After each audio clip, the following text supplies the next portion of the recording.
magaalaa Garba Gurraachaatti tarkaanfii ilaalee isaa waraana mootummaa naftanyaa bilchiginnaa PP irratti fudhateen injifannoo guddaa argachuu fi zoonii kibbaa Arsii Roobee fi iddoowwan birootti injifannoo cululuqaa galmeessuu beeksise. Harargee Bahaa Baddannoo magaalaa Furdaa keessatti murni mootummaa naftanyaa bilchiginnaa PP jiraattota irratti reebicha hamaa raawwachuu himan. Godina Matakkalaanaa Dibaat keessatti waraanni maafiyaa mootummaa naftanyaa bilchiginnaa PP qonnaan bultootaa fi barsiisota hedduu hidhatti guuraa jiraachuun dhaga'ame. Iraan doonii waraana USA irratti xiyyeeffachuun haleellaa geggeessuu fi Ameerikaan immoo magaalota Iraan rukutuun gabaafame. Caamsaa 9,2026 shama harka fuune hordoftoota miidiyaa walabummaa Oromiyaa kanneen hangafoota oduutii bal'ina oduutiif hanga dhuma sagantaa keenyaatti naa waliin turaan afeerraa kooti.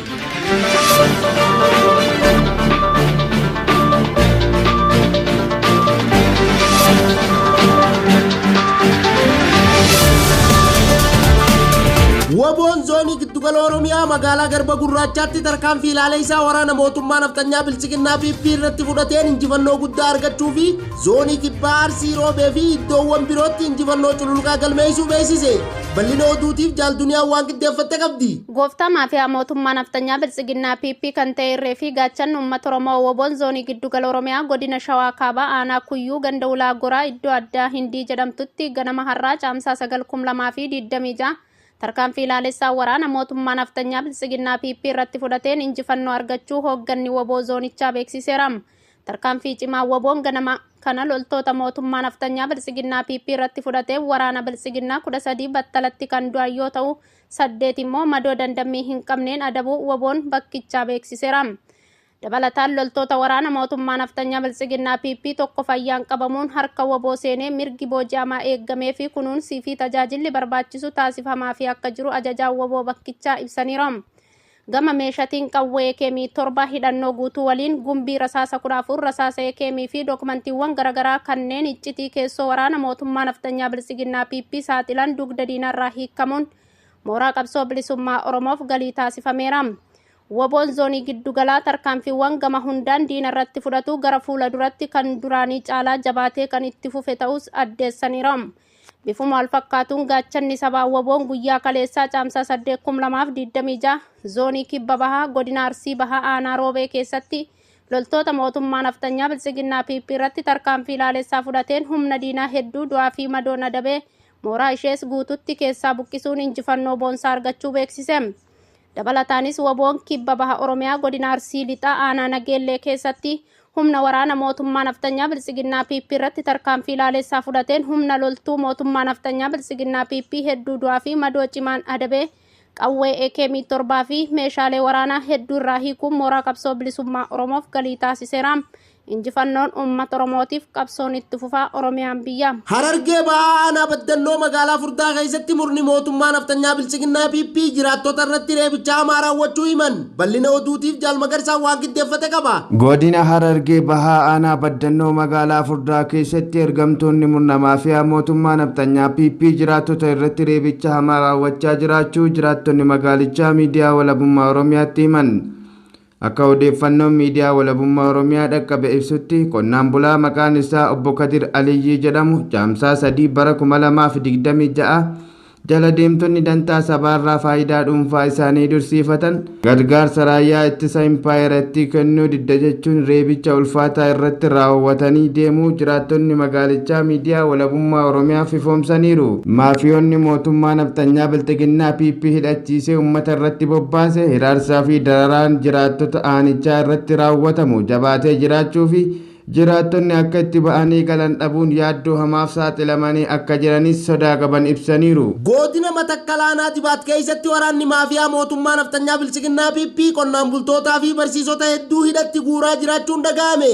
Bal'ina oduutiif jaalduniyaan waan qindeeffatte qabdi. Godina Matakkalaanaa Dibaat ganda Gaalessaa keessatti caamsaa 3,2026 maafiyaan mootummaa naftanyaa bilchiginnaa PP qonnaan bultootaa fi barsiisota siyaasarraa walabataan hedduu maqaa deeggartoota waraana bilisummaa Oromooti jedhuun hidhatti guuranii dararaa turuu maddeen miidiyaa walabummaa Oromiyaatti himan.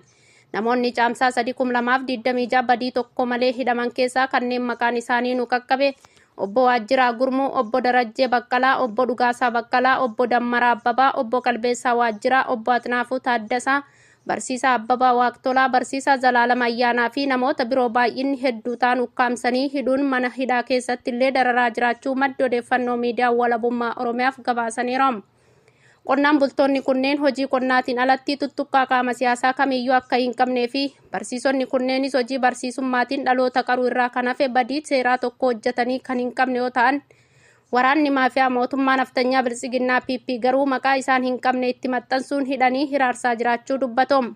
Murni waraana maafiyaa PP kun aanicha keessatti hawaasa nagaa hidhuu, saamuu, ajjeesuu fi dararuu kan addeeffatan ergamtoonni mootummaa maafiyaa Biltsiginnaa PP yeroo garagaratti maqaa waraana bilisummaa Oromoo deeggartu jedhuun manneen qonnaan bultootaa gubanii mancaasuu fi jiraattota qe'ee fi qabeenya isaanii irraa buqqisaa turuu maddeen aanichaa miidiyaa walabummaa Oromiyaaf ifoomsaniiru.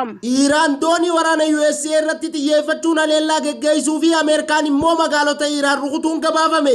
Bal'ina oduutiif Jaal Magarsaan waan qindeeffate qaba. Iraan doonii waraanaa US irratti xiyyeeffachuun haleellaa geggeessite, Ameerikaan ammoo magaalota Iraan rukutte.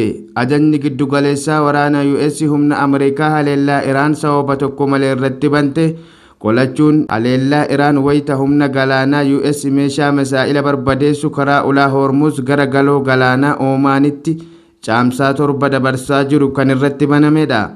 Hormuz waan cufateef dooniiwwan 1,500 karaa darbaa dhabanii ji'ootaaf bakka jiran dhaabbachaa jiru. Pirezidaantiin Iraan hoogganaa waliigalaa biyyattii mul'atanii hin beekne waliin mari'achuu hime. Tiraamp Hormuz keessatti walitti dhukaasuun turellee waliigalteen dhukaasa dhaabuu US fi Iraan ammallee hin diigamne jedhe. Ministeerri dhimma alaa Iraan Abbaas Araghchi Ameerikaan yeroo mara wayita furmaanni dippiloomaasii banaa ta'ee jirutti of jaja agarsiisa, waraana filannoo biraa gooti jechuun qeeqan. Iraan gonkumaa humnaan hin jilbeenfattu jedhan Abbaas Araghchi fuula Tiwutara isaanii irratti yaada ulaa Hormuz keessatti haleellaa walirratti banuu irratti wal himatan. Kun tooftaa hamaa dhiibbaa uumuuf yaadame ta'inna jechuun gaafatu moo bu'aa namoota summii facaasaniin butame? Pirezidaantiin US jechuun dubbatu. Haleellaa Hormuz keessatti godhamus garuu waliigalteen dhukaasa dhaabuu akkasumatti jira jedhe Tiraamp. Kun waraana dhaabuuf marii itti fufuuf fedhiin jiraachuu akeeka. Iraan ammallee yaada karoora marii Ameerikaan jimaata dhiyeessite irratti deebii yaada akka kennitu isheerraa eegama jedhan ministeerri dhimma alaa US Marco Rubio. Eegaa hordoftoota miidiyaa walabummaa Oromiyaa oduun ammaaf qabnu kanumaa, oduu birootiin hanga walitti deebinuu nagaan nuuf tura. Horaa bulaa deebana.